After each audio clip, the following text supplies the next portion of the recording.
ಬಹಳ ನೋವಾಗುವಂತ ಸಂಗತಿ ಅಂದರೆ ನನ್ನ ಅವ್ರ ಚಿಕ್ಕ ಮಗುವಿಂದ ನೋಡಿದ್ರು. ನಮಗೆ ಜಾಸ್ತಿ ಒಂದು ಹತ್ತಿರದ ಸಂಬಂಧ, ನಮ್ಮ ಫ್ಯಾಮಿಲಿ ಮೆಂಬರ್ ಜೊತೆ ಜಾಸ್ತಿ ಸಂಬಂಧ.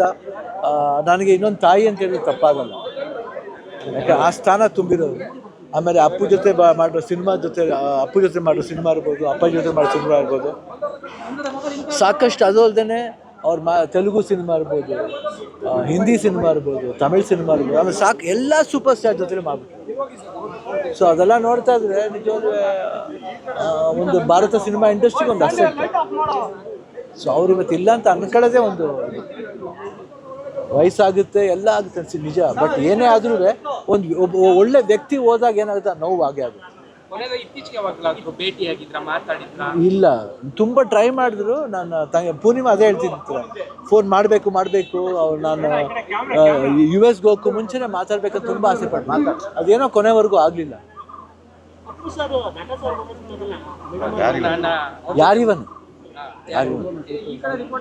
ಮತ್ತೆ ನಟ ಸಾರ್ವಭೌಮದಲ್ಲೂ ಕೂಡ ಮಾಡಿದ್ರು, ಅವರು ಚಿಕ್ಕವರಾಗಿದ್ದಾಗಲೂ ಕೂಡ ಮಾಡಿದ್ರು. ಅದಾದ್ಮೇಲೆ ದೊಡ್ಡವರಾದ್ಮೇಲೂ ಕೂಡ ಅವ್ರ ಜೊತೆ ನಟ ಸಾರ್ವಭೌಮ. ಹೌದು, ಇದ್ರಲ್ಲಿ ಮಾಡಿದ್ರೆ ಸಾಂಗ್ಲು ಬಂದಿದೆ ಅಂತ ಕಾಣ್ತದೆ. ರಾಜ್ ಅಂತ ಅನ್ಸಿಲ್ಲ, ತಾಯಿ ಪಾತ್ರ ಯಾರಿವನ್.